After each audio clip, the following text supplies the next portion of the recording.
Hello guys, this is Ankur Kaushik and you are welcome our channel UPSC accessible. आज का हमारा topic है general circulation of atmosphere, chapter 10, atmosphere atmosphere circulation and weather systems. Part 2 है इसका। देखो, first part मैंने क्या, ये टॉपिक जो आपको दो पार्ट्स में पढ़ाया। लास्ट क्लास में हमने आधा पढ़ लिया था, आधा मतलब एक पैराग्राफ इसका पढ़ लिया था, ये वाला जो नीचे वाला, ठीक है, जिसमें कि हमने पढ़ा था कि ये पढ़ा था कि जनरल सर्कुलेशन जो एटमॉस्फेयर का, वो एक्चुअली पैटर्न है किसका, कौन सी विंड्स का, परमानेंट विंड्स का। परमानेंट विंड्स क्या होती है उसकी डेफिनेशन भी मैंने आपको बता दी थी लास्ट क्लास में। तीन कैरेक्टरिस्टिक्स होते हैं परमानेंट विंड्स के, वो भी मैंने आपको बता दिए थे, ठीक है। आगे तो पढ़ेंगे, लेकिन फिर भी अगर कभी कोई पूछे तो याद रखना था उसको, ठीक है। चलिए अब हम आगे बढ़ते हैं।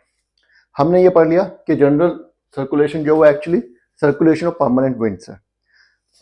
ये भी पढ़ लिया कि उनको फैक्टर्स कौन कौन से इफेक्ट करते हैं उस पैटर्न को, इनके पैटर्न को, ब्लो करने के पैटर्न को। अब आ रहा है कि चलो ठीक है, सब कुछ पढ़ लिया, लेकिन वो पैटर्न है क्या। तो उस पैटर्न पर को पढ़ने के लिए सबसे पहले जो हमारे पास चीज आती है पढ़ने की, वो आती है ITCZ। यहाँ पे एक ये फिगर बनी हुई है, ठीक है। अभी इसको थोड़ी देर रहने देते हैं फिगर को, बाद में मैं अभी समझाऊंगा, आऊंगा इस फिगर पे, ठीक है। तो अब कह रहा है ITCZ है क्या। ITCZ होता है, ये हमारे अर्थ है। मैक्सिमम टेम्परेचर कहाँ पे होता है, इंसोलेशन, इक्वेटर पे। इक्वेटर पे क्या होगा, इक्वेटर पे एयर जो ऊपर उठती है, ऊपर की तरफ उठती है। इक्वेटर के लगभग 5 डिग्री नॉर्थ और 5 डिग्री साउथ। ध्यान से मैं बता रहा हूं कि ITCZ क्या होता है। देखो, इक्वेटर पे सबसे ज्यादा इंसोलेशन होती है, इसलिए वहां पे एयर जो राइज करती है सडनली, जब एयर राइज करेगी तो ये जो हमारा ट्रॉपिक्स का रीजन है 30 degree north and 30 degree south, यहां से हवा जाएगी इस गैप को फिल करने के लिए ऊपर से इधर इक्वेटर की तरफ, ठीक है। ध्यान रखना, अभी मैं कोरियोलिस का इंपैक्ट नहीं समझा रहा हूं, वो नेक्स्ट उसमें बताऊंगा, ठीक है। क्या होगा जब ये हवा आएगी, फिर दोबारा ये गर्म होगी, क्यों, क्योंकि इंसुलेशन तो अभी भी है, सूरज तो नहीं कहीं भाग गया है, इंसुलेशन तो अभी भी चल रही है। तो क्या होगा, फिर दोबारा उठेगी, तो पीछे से हवा आती रहेगी और हवा यहां से जो है राइज करती रहेगी। इसको हम ITCZ बोलते हैं, inter tropical convergence zone. Tropics की जितनी भी एयर है वो सब यहां आकर के कन्वर्ज होती है, और फिर क्योंकि एयर इंसुलेशन बहुत ज्यादा है, तो कन्वर्ज होने के बाद वो फिर राइज कर जाती है, ठीक है। यहीं से हमारी एक सेल डेवलप होती है, ठीक है। कैसे होगी तो मैं भी आपको बताऊंगा। The air at ITCZ rises because of convection. Convection की वजह से, कन्वेक्शन मतलब जब टेम्परेचर बढ़ता है तो हवा ऊपर उठती है, इस तरीके से हवा को उठने को कन्वेक्शन बोलते हैं। By high insolation and a low pressure is created. हवा ऊपर उठेगी तो ऑब्वियसली बात है लो प्रेशर क्रिएट हो जाएगा, ये तो मैं आपको पहले भी समझा चुका हूं, इसमें तो कुछ नया नहीं है, ठीक है। आगे बढ़ते हैं। The winds from tropics converge at this low pressure zone. यही मैंने आपको बता दिया कि जब ये कन्वर्ज होगी, हवा यहां से ऊपर उठेगी, तो इस गैप को फिल करने के लिए ट्रॉपिक से विंड आएगी, आएगी कि नहीं आएगी, है ना। The converge air rises along with convective cell. और ये जो कन्वेक्टिव सेल, एक सेल बन रहा है, मैंने आपको क्या बताया, सेल बनने की स्टार्टिंग हो गई है ना।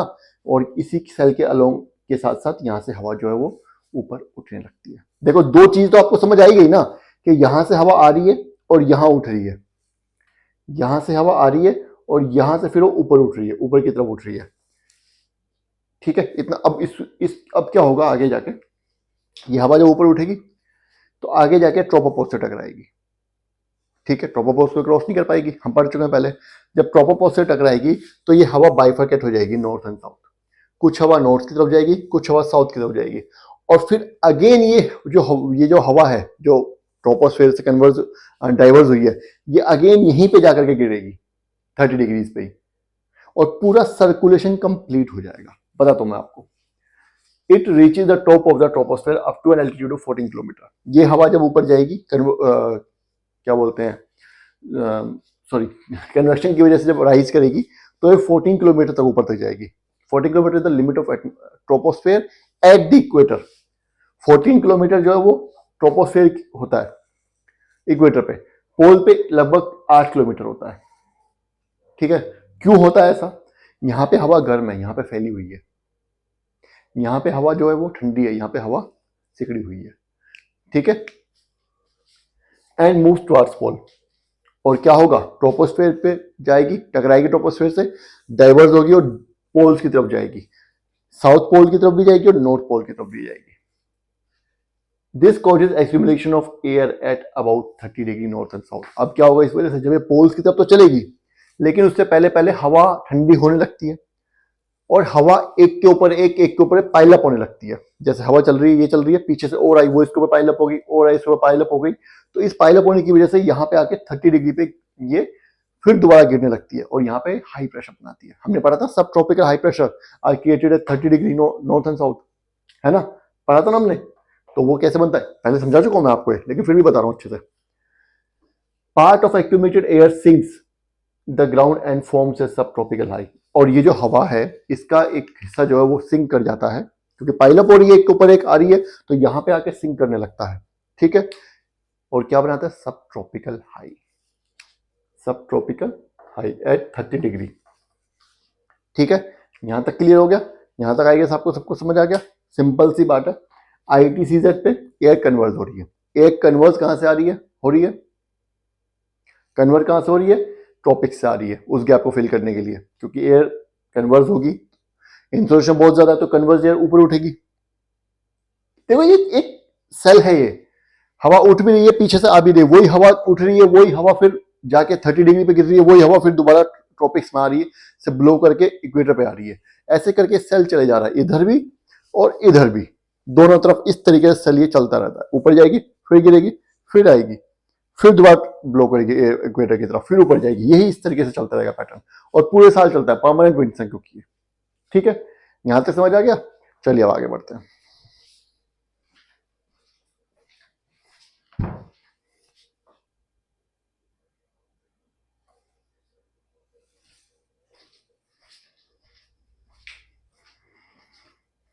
चलिए अब आगे बढ़ते हैं। देखिए इसने अभी तक ये बोला कि आईटीसीजेड से एयर जो राइज करेगी वो ऊपर जाएगी, ट्रोपोपोज से टकराएगी, ठीक है, पोल्स की तरफ डाइवर्ट होगी, पोल्स दोनों तरफ है, नॉर्थ में भी है साउथ में भी है, तो नॉर्थ की तरफ भी जाएगी पोल की तरफ और साउथ की तरफ भी जाएगी, लेकिन वो 30 डिग्री तक जाते जाते पाइल अप होने लगती है, ठीक है, उसकी वजह से वो 30 डिग्री के आसपास सिंक करने लगती है और यहाँ पे सब ट्रॉपिकल हाई बनता है। लेकिन इसका सिंक करने का एक रीजन और भी है। Another reason for sinking is the cooling of air when it reaches north and south latitude. जब ये नॉर्थ एंड साउथ में 30 डिग्री पहुंचती है तो वहां पहुंचते पहुंचते ठंडी भी काफी हो जाती है, क्योंकि ये क्या कर इस टाइम पे it's blowing around the height of 14 kilometre, earth के सरफेस से 14 किलोमीटर ऊपर ब्लो कर रही है, ट्रोपोपोज से टकराएगी तो उसके साथ साथ बहेगी ना, है ना, ब्लो करेगी। तो वहां पे क्या ऑलरेडी हमने पढ़ चुके हैं कि जितनी ज्यादा ऊंचाई बढ़ती जाएगी उतनी ही ज्यादा जो ठंड बढ़ती जाती है, जब ठंड बढ़ेगी तो हवा ठंडी होने लगती है, तो हवा ये ठंडी होने के बाद भारी होगी, जब भारी होगी तो सिंक करेगी। तो यहाँ पे दो रीजन है सिंक करने के, एक तो उसका पाइलअप होना, दूसरा ठंडे हो जाना, ठीक है, यहां तक हो गया। अब एक बहुत ही इंपॉर्टेंट यहाँ पे चीज आई है कि ईस्टर्लीज क्या होती हैं। जब हम परमानेंट विंड्स के बारे में पढ़ रहे हैं, हम जनरल सर्कुलेशन ऑफ एयर पढ़ रहे हैं, तो ईस्टर्लीज के बिना तो बढ़ ही नहीं सकते। मैंने आपको बताया कि आईटीसीजेड पे जब इंसोलेशन बहुत ज्यादा होती है और ये हवा ऊपर राइज करती है, ट्रोपोस्फेयर से ये टकराएगी, फिर ये पोल्स की तरफ डाइवर्ट हो जाएगी, यहाँ पे जाके पाइल अप करेगी, फिर यही हवा वापस इधर आएगी। लेकिन इसमें हम एक बहुत इंपॉर्टेंट चीज भूल गए, हमने कोरियोलिस के रोल का तो डिस्कशन किया ही नहीं है अभी तक। मैंने बोला भी बताऊंगा। तो जब ये ट्रॉपिक से 30 डिग्री से ये एयर जो ये यहाँ आएगी, मतलब ये ट्रॉपिक्स की एयर जब आईटीसीजेड की तरफ आएगी तो ऐसे ही सीधी सीधी नहीं आएगी, वो अपने कहां से आ रही है, इधर से आ रही है ना 30 डिग्री से, तो इधर से जब आएगी राइट हैंड कौन सा पड़ेगा इसका, पीछे 30 है सामने इक्वेटर है, तो मैं विंड हूं, मैं क्या बोलते हैं ट्रॉपिक से इक्वेटर की तरफ ब्लो कर रहा हूं, तो मैं राइट हैंड पे डिफ्लेक्ट करूंगा नॉर्दर्न हेमिस्फीयर में। तो नॉर्दर्न हेमिस्फीयर में इसका राइट हैंड कौन सा है, ये। अगेन यहां पे ट्रॉपिक्स है, इधर इक्वेटर है ना, इस तरीके से मैं इक्वेटर की तरफ जा रहा हूं, तो सदर्न हेमिस्फीयर में लेफ्ट हैंड की तरफ ब्लो वो करूंगा मैं, है ना, डाइवर्ट करूंगा ना कोरियोलिस की वजह से, तो ये इधर की तरफ जाएगी। तो एक्चुअली में विंड की जो स्पीड है, जो डायरेक्शन है, वो ये है, इस तरीके से।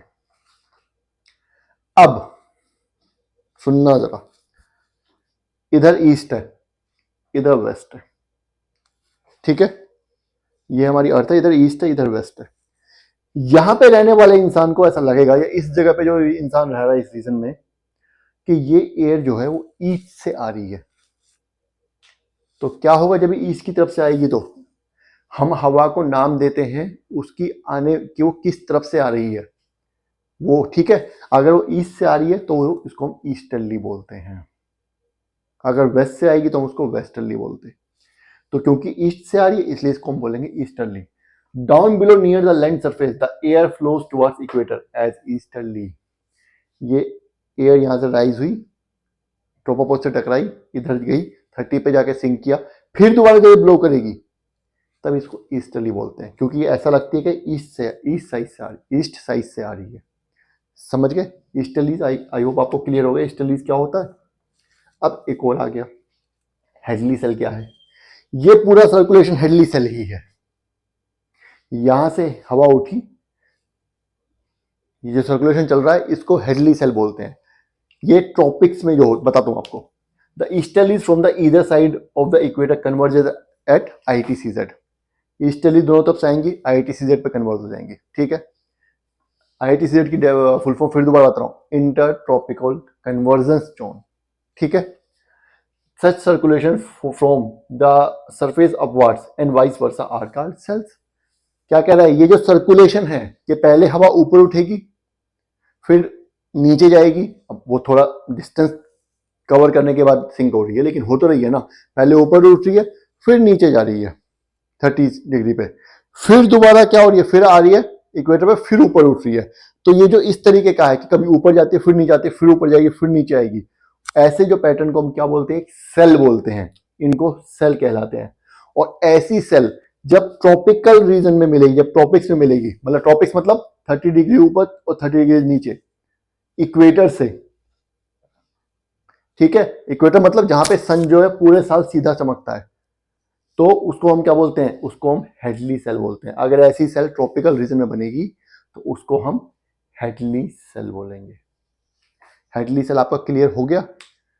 समझ गए? यहां तक समझ आ गया? चलिए अब अगले टॉपिक पे बढ़ते हैं, आगे बढ़ते हैं।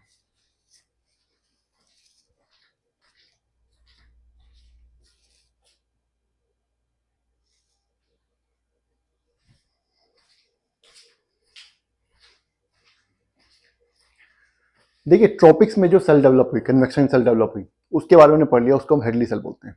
लेकिन बात सिर्फ ट्रॉपिक्स पे खत्म नहीं हो जाती। ट्रॉपिक्स के आगे फिर क्या हो गया, मिड लेटीट्यूड्स हमारे रहते हैं 30 डिग्री से 60 डिग्री के बीच में, वहां पे भी एक सेल बनती है, उसको हम बोलते हैं फेरल सेल।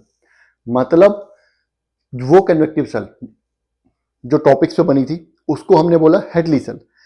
ट्रॉपिक्स 0 से 30 डिग्री नॉर्थ और 30 डिग्री साउथ, लेकिन जो सेल 30 डिग्री से 60 डिग्री के बीच में बनेगी उसको हम बोलेंगे फेरल सेल। और उसको बनने का मैकेनिज्म क्या है वो मैं आपको यहां पे समझाने वाला हूं। क्या है, in the middle latitudes the circulation is that of sinking cold air.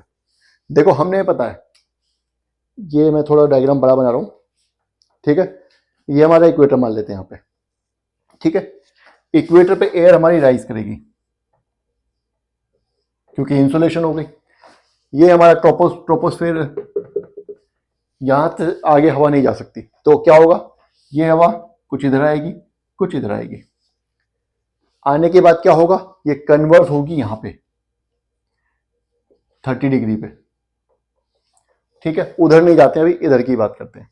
ये हमारा आ गया ट्रॉपिक से यहां तक 30 डिग्री, नॉर्थ मान लेते हैं, उधर साउथ है। तो ये हमारी बन गई हेडली सेल। यहां पे 30 डिग्री पे नॉर्थ पे ये हमारा सब ट्रॉपिकल हाई है, ये हमें पता है।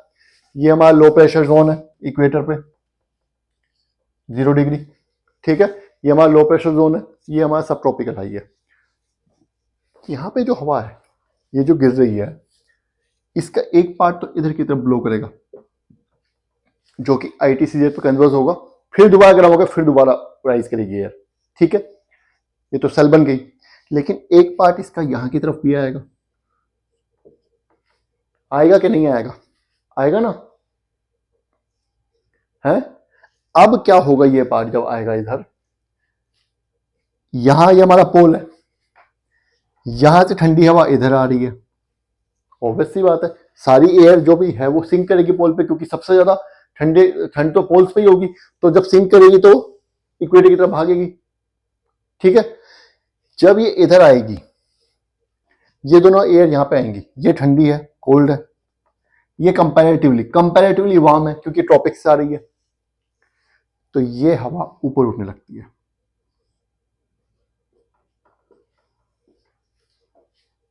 उठ गई। जब ये ऊपर उठेगी तो इसका एक पार्ट तो इधर की तरफ आएगा, एक पार्ट इसका इस तरफ जाएगा क्योंकि ऊपर है। अब देखो यहां पे जो है ना ऊंचाई घटती जा रही है, ये चीज याद रखना, यहां पे ऊंचाई घटती जा रही है। ये देखो ये क्यों? क्योंकि ट्रोपोस्फेयर यहां पे 14 किलोमीटर पे है और यहां पे 8 किलोमीटर पे है। इस तरीके से है ट्रोपोस्फेयर। ठीक है, क्यों है ऐसा? क्योंकि यहां पे हवा थिक होती है, एयर बहुत थिक होती है, यहाँ पे एयर जो होती है एक्सपेंडेड होती है क्योंकि गर्म है, यहाँ पे ठंडी है, तो ठीक है। ठीक है, अब ये क्या होगा, ये पार्ट जब यहां पे जाएगा तो फिर एक सेल बन गई, यहां से हवा यहां आई, क्योंकि इधर वाली गर्म है, ठंडी है बहुत ज्यादा, तो ये गर्म हवा ऊपर उठ जाएगी, ऊपर उठने लगेगी है। और इसका एक हिस्सा तो इधर आएगा इस तरफ, एक हिस्सा इसके उधर की तरफ जाए, ट्रोपोस्फेयर से टकरा के उस तरफ जाएगा। ये जो पूरी सेल बनेगी इसको हम क्या बोलेंगे? Ferrel cell. क्या बोलेंगे? Ferrel cell. समझ आ गया? ये जो विंड ब्लो कर रही है, ये जो विंड क्या ब्लो कर रही है इधर से इधर जो आ रही है, इसको हम वेस्टर्ली बोलते हैं। और ये जो विंड ब्लो कर रही है पोल से इधर आ रही है, इसको हम पोलर ईस्टर्ली बोलते हैं। क्यों? मैं आपको बताता हूं। वो इसलिए, ये देखो इसको मैं डिलीट कर रहा हूं यहां से आगे का। ठीक है, हमने सिर्फ ऐसी सेल जो नॉर्थ में बन रही है इसी तरीके से सेल साउथ में बनेगी। ये हमारा जो इक्वेटर है, ये हमारा इक्वेटर है। इक्वेटर से 30 डिग्री से जो हवा ब्लो कर रही थी वो इस डायरेक्शन में थी, है ना? वो ऐसा लग रहा था ईस्ट से आ रही है, तो ये ईस्टर्ली कहलाई। लेकिन ये हवा जो यहां पे आके के पाइल अप करेगी, अरे ये हवा ये यहां से राइज की, इक्वेटर से राइज किया, ऊपर गई तो सब ट्रॉपिकल हाई पे गिरी जाकर के। सब ट्रॉपिकल हाई पे जब जाएगी तो इसका एक पार्ट इस तरफ आएगा जो फेरल सेल बनाएगा, है ना? वो जब इस तरफ आएगा तो वो किस तरफ वो करेगा ब्लो? उसकी डायरेक्शन क्या होगी? कोरियोलिस।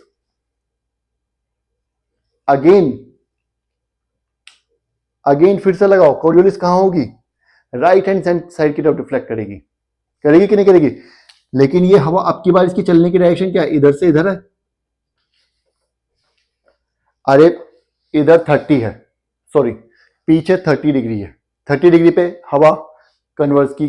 ठीक है, सब ट्रॉपिकल हाई बना, इसका एक पार्ट तो इक्वेटर की तरफ ब्लो किया जो कि ट्रेड विंड्स बन गया, एक पार्ट जो इसका 60 डिग्री की तरफ जो क्योंकि उस तरफ है वहां ब्लो करेगा जो कि वेस्टर्ली बनेगा। तो जब ये 60 डिग्री की तरफ जाएगा तो अपने राइट हैंड साइड पे डिफ्लेक्ट करेगा कि नहीं करेगा? तो इसकी डायरेक्शन ये हो जाएगी।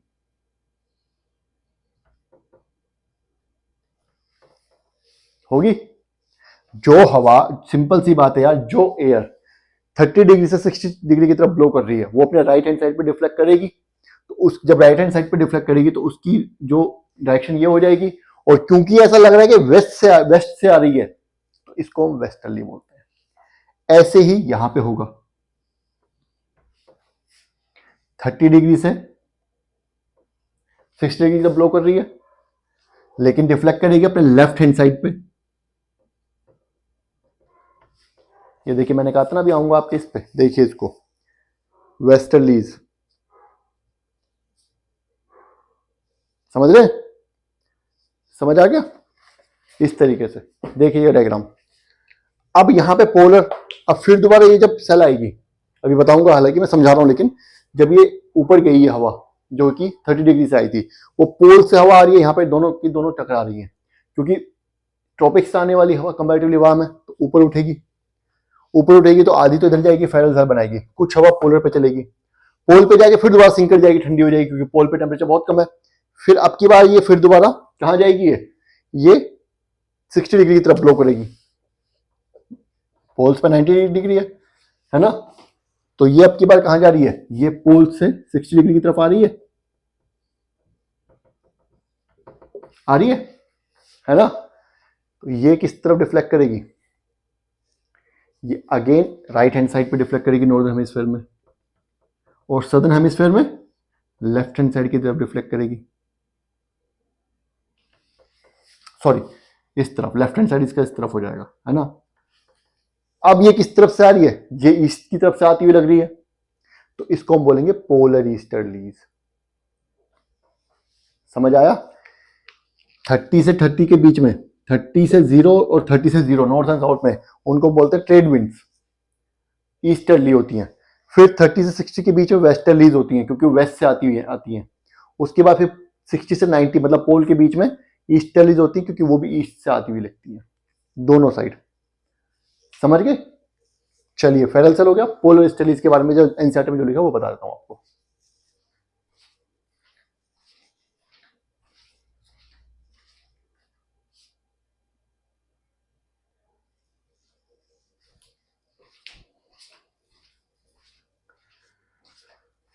ठीक है, इतनी बात हो गई है, तो पोलर ईस्टर्ली की बात भी कर लेते हैं। पोलर ईस्टर्ली वैसे तो मैंने समझा दिया, लेकिन एनसीईआरटी क्या बोल रही है, एट पोल पोलर लैटिट्यूड्स मतलब 90 डिग्री पे क्या होगा, the cold dense air subsides. ये हवा यहाँ से हुई उठी, यहाँ पहुंची, बहुत ज़्यादा ठंडी हो चुकी है पोल पे पहुंच के, अब सबसाइड तो इसको करना पड़ेगा, मतलब सिंक करना, नीचे की तरफ जाना, near poles and blows towards middle latitudes. और क्या होगा, 90 डिग्री से मिडिल लैटिट्यूड से 60 डिग्री की तरफ ब्लो करेगी। इनको हम बोलते हैं पोलर ईस्टर्लीज। क्या, जब एयर यहां से राइज होती है, 60 डिग्री से राइज होगी, एक पार्ट इसका फेरल सेल बनाएगा, इस तरफ आएगा 30 डिग्री पे सिंक करने के लिए, एक पार्ट इसका क्योंकि ट्रोपोस्फेयर से टकराएगी तो आधी इधर चली जाएगी, आधी इधर चली जाएगी, तो जो इस तरफ जाएगी पोल की तरफ, वो पोल पे सबसाइड करेगी 90 डिग्री के आसपास, क्योंकि पोल पे बहुत ज्यादा ठंडी है, हवा बहुत ज्यादा ठंडी हो चुकी है, तो वो जल्दी सबसाइड करेगी। और फिर ये क्या करेगी, फिर ये ब्लो करेगी 60 डिग्री की तरफ, सबसाइड करके कहीं तो जाएगी ना, जगह कहाँ है 60 डिग्री की तरफ। ठीक है, चारों तरफ से 60 डिग्री की तरफ बहेगी, क्योंकि पोल जो एक पॉइंट है उसके इधर चारों तरफ 60 डिग्री है, तो 60 डिग्री की तरफ बहेगी, लेकिन वो इस डायरेक्शन में बहती है, ईस्ट की तरफ, ऐसा लगता है ईस्ट की तरफ से आ रही है बिकॉज ऑफ कोरियोलिस, है ना। तो क्या होगा, उसको हम बोलते हैं पोलर ईस्टर्लीज। समझ आ गया। आगे कह रहा है this is called polar cell, और इसी को हम बोलते हैं पोलर सेल। ये हमारी पोलर सेल है। तो 3 सेल होगी, हेडली सेल, फेरल सेल और पोलर सेल। ठीक है, ये दोनों साइंटिस्ट के नाम है, हेडली भी साइंटिस्ट का नाम था, रिसर्चर, और फेरल भी था, इनके नाम पे ये 2 सेल बनाई गई है। सीधी सीधी बात है, जो सेल ट्रॉपिक्स में है उसको हेडली सेल बोलते हैं, ट्रॉपिक्स मतलब 0 से 30 डिग्री, जो मिड लैटिट्यूड्स में है मतलब 30 से 60 डिग्री उसको फेरल सेल बोलते हैं, और जो पोलर लैटिट्यूड्स में 60 से 90 डिग्री उसको हम पोलर सेल बोलते हैं। बस बात खत्म, इससे ज़्यादा कुछ है नहीं पढ़ने के लिए। अब आगे क्या कह रहा है, लास्ट में ये बोल रहा है these three cells set the pattern for general circulation of the atmosphere।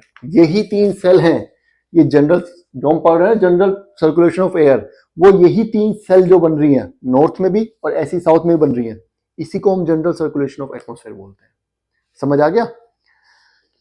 The transfer of heat energy from low latitudes to high latitudes maintain general circulation. और ये सर्कुलेशन चल कैसे रहा है, हीट एनर्जी का ट्रांसफर हो रहा है। ये हवा जो यहां से उठी थी, घूमते घामते पहुंच गई, यहां पे नहीं पहुंच गई, अरे यहां से ऊपर उठी, यहां पे जाके गिरी, इसका एक हिस्सा यहां पे आ गया, एक हिस्सा यहां पे चला गया, फिर दोबारा ऊपर उठी, एक हिस्सा यहां पे आया, लेकिन एक हिस्सा पोल पे चला गया। अब ये पोल पे जो एयर आई है टेक्निकली तो यहीं से हीट लेके आई है ना, और इसी तरीके से ये हवा भी ऐसी आ रही है। तो ये सर्कुलेशन जो है चलता रहता है सेल्स की फॉर्म में। इसी को हम, इससे क्या होता है, हीट ट्रांसफर होती है। मैंने आपको लास्ट क्लास में बताया था, इससे हीट ट्रांसफर होती है। ठीक है, एक छोटा सा पैराग्राफ हो रहा है, उसको जल्दी से कर लेते हैं, खत्म करते हैं क्या कह रहा है वो।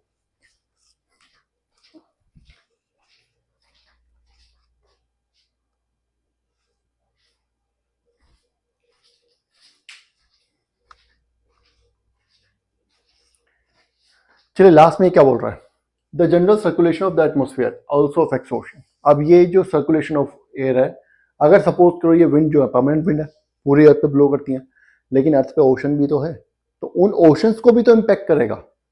कैसे, the large scale winds of atmosphere initiate large and slow moving currents of ocean. Ocean currents को भी यही विंड्स जनरेट करती हैं। क्या बताया मैंने आपको कि ओशंस के ऊपर, पानी के ऊपर फ्रिक्शन तो नहीं होता, फ्रिक्शन नहीं होता तो एयर की स्पीड बढ़ जाती है, स्पीड बढ़ चुकी है और फ्रिक्शन बहुत कम है। लेकिन क्योंकि पानी भी तो सॉलिड नहीं है, पानी भी तो ठोस नहीं है, पानी तो पानी है ना, तो पानी वो फ्रिक्शन उसने दो काम किए, एक तो हवा की स्पीड बढ़ा दी, ऊपर से वो फ्रिक्शन इतना है कि हवा पानी अपने साथ लेके जा रही है, हवा पानी को अपने साथ बहा के ले जाती है, जिससे कि वेव्स बनती हैं ओशन में, करंट्स बनते हैं। ठीक है, तो ओशन को भी इंपैक्ट करता है, ओशन करंट्स ऐसे बनते हैं। Oceans in turn provide input of energy and water vapour into air. और क्या होगा जब वो हवा होगी तो ओशन पे इंसुलेशन तो ओशन पे हो रही है, ओशन पे इंसुलेशन होगी तो इवेपोरेशन होगा, इवेपोरेशन होगा, भाप बनेगी, भाप में लेटेंट एनर्जी होती है, लेटेंट एनर्जी ऑफ हीट। तो वो भाप और वो जो एनर्जी कहाँ जाएगी, वो उस हवा में जाएगी। और सपोज करो वो हवा में क्या होगा, मॉइस्चर पहुंच गया। अब वो मॉइस्चर वाली हवा, जिसके अंदर मॉइस्चर है वो हवा, वो जब कहीं ला जाएगी, ठंडी जगह पे जाएगी, वो हवा ठंडी होगी तो बारिश कराएगी कि नहीं कराएगी? जी हाँ। तो यही सब, ये सर्कुलेशन जो चल रहा है, वेदर सिस्टम जो पढ़ने वाले हैं आगे। अभी हम ये चैप्टर दो पार्ट्स में है, atmospheric circulation and weather systems. Atmospheric circulation तो हो गया, अब इस सर्कुलेशन से कौन कौन से वेदर बनेंगे, है ना, वेदर कैसे बनेगा वो हमें पढ़ना है, इसीलिए यहां पे बता रहा है ये बातें। The interaction take place rather slowly over a large part of area. और जो इंटरेक्शन होता है, जो परमानेंट विंड्स ब्लो कर रही है ओशन के ऊपर, ये धीरे धीरे होता है, लेकिन बहुत बड़े रीजन पे होता है, लार्ज पार्ट ऑफ ओशन पे होता है। ठीक है, तो ये टॉपिक हमारा खत्म हो गया।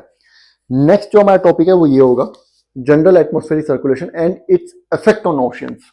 इसमें मैं आपको सब कुछ समझाऊंगा, डिटेल में बातें बताऊंगा। ठीक है, तो तब तक के लिए वीडियो आपको देखनी है। अगर आपको कुछ लगता है कि इसमें आपको ऐसा लग रहा है कि छूट गया है, समझ नहीं आ रहा है, तो मुझे कमेंट कर दीजिए, मैं दोबारा बता दूंगा। ठीक है, वैसे एनसीईआरटी में जो लिखा है उसमें से कुछ छूटा नहीं है, क्योंकि हर लाइन मैंने पढ़ाई है। और बाकी अगर आपको वीडियो पसंद आई तो लाइक करनी है और चैनल को सब्सक्राइब करना है। Thank you.